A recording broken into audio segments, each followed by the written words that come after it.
ఇవాళ నా జాతిలో నా కులంలో ఇంత గొప్ప సాంప్రదాయం ఒక భూతల్లికే కాదు, ఈ భూమి పైన పంట పండించేటువంటి ఆ ఎడ్లను కూడా పూజించుకొని వాటిని ఒక దేవుళ్ళగా పూజించుకునేటువంటి ఒక గొప్ప సంస్కృతి ఉన్నటువంటి కులంలో పుట్టిన నాకు నిజంగా జన్మ ధన్యమైనటువంటిది.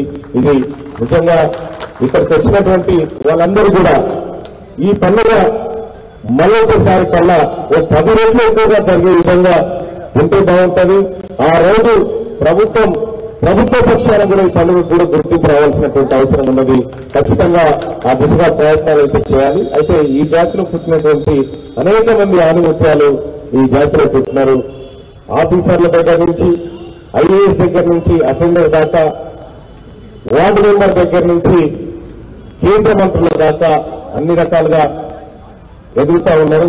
వాళ్ళు పరస్పర సహకారం చాలా బాగుంటుంది. వాస్తవానికి కూడా నాకు కూడా చాలా మంది పరస్పర సహకారం ఇచ్చి నాకు సంబంధం లేకుండానే ఎలక్షన్లలో నా కోసం ఆదిలాబాద్కి ఖమ్మంలో వేసుకున్నారు, ఎక్కడెక్కడో క్యాంపులు వేసుకొని మరీ పనిచేయగలిగారంటే నేను భరోసాగా చెప్తా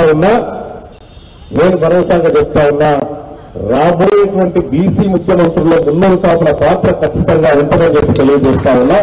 ఆ దిశగా ప్రయత్నాలు చేస్తాం.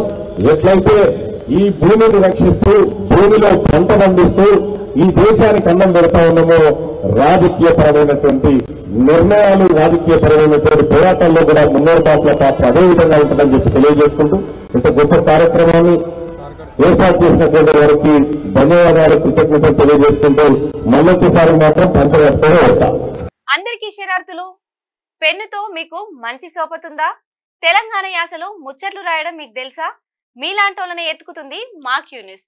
మరి ఆలస్యం చేయకుండా మాకు ఫోన్ చేయండి. 8688892608. లైక్ చేయండి.